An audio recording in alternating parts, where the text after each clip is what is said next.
Okay, I'm going to read the Obama's bow to emperor causes outrage in Washington article one more time, because two of my students on Thursday, they were very angry with me and they said I spoke too quickly. So I'm going to read it one more time. Slowly. No explanation, just reading. Okay. Obama's bow to emperor causes outrage in Washington.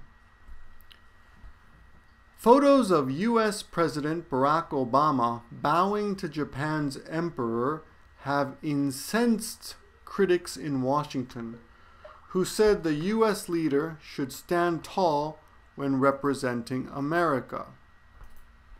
Overseas, sorry. Obama on Monday was in China, having wrapped up the Japan leg of his Asia trip 2 days earlier. But Washington's punditocracy was still weighing whether or not the U.S. president had disgraced his country 2 days earlier by having taken a deep bow at the waist while meeting Japan's Emperor Akihito. Sorry about that. Off. Okay. Political talk shows have played and replayed the moment from the second day of Obama's week-long Asia tour, which set the blogosphere on fire and chat show tongues wagging. I don't know why President Obama thought that was appropriate. Maybe he thought it would play well in Japan. But it's not appropriate for an American president to bow to a foreign one, said conservative pundit William Kristol, speaking on the Fox News Sunday program, adding that the gesture bespoke a United States that has become weak and overly deferential under Obama. Another conservative voice, Bill Bennett, said on CNN's State of the Union program, "It's ugly. I don't want to see it." We don't defer to emperors. We don't defer to kings or emperors. The President of the United States, this coupled with so many apologies from the United States, is just another thing, said Bennett. Some conservative critics juxtaposed the image of Obama with one of former U.S. Vice President Dick Cheney, who greeted the emperor in 2007 with a firm handshake but no bow. I'll bet if you look at pictures of world leaders over 20 years meeting the emperor in Japan, they don't bow, Kristol said. Some said the gesture was particularly grating, coming after Obama's bow to Saudi Arabia's King Abdullah at a G20 meeting in April.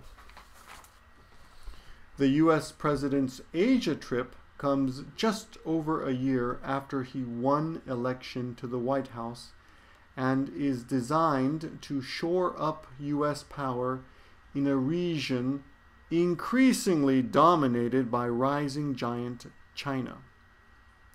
But back home, Obama's bow in Japan seems to have grabbed much of the attention being paid to the trip. The gesture appears to have touched a particularly raw nerve among Obama critics, who said the president has hastened America's decline in a world superpower, as a world superpower, by being too apologetic and too deferential in his dealings with other world leaders. While most of the commentary about the bow in Japan was decidedly negative, some political observers, like longtime Democratic activist Donna Brazile, came to the president's defense.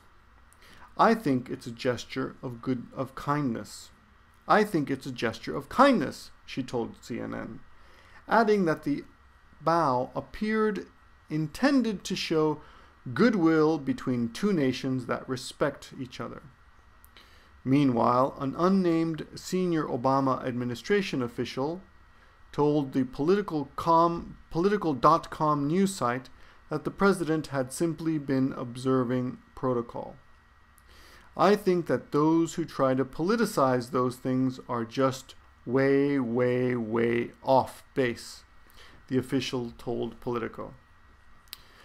I don't think anybody who was in Japan who saw his speech and the reaction to it, certainly those who witnessed his bilateral meetings there, I don't think anybody who was in Japan who saw his speech and the reaction to it, certainly those who witnessed his bilateral meetings there, would say anything other than that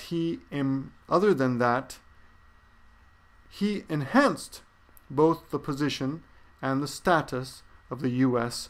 relative to Japan, Politico wrote. It was a good, positive visit at an important time because there's a lot going on in Japan. The end.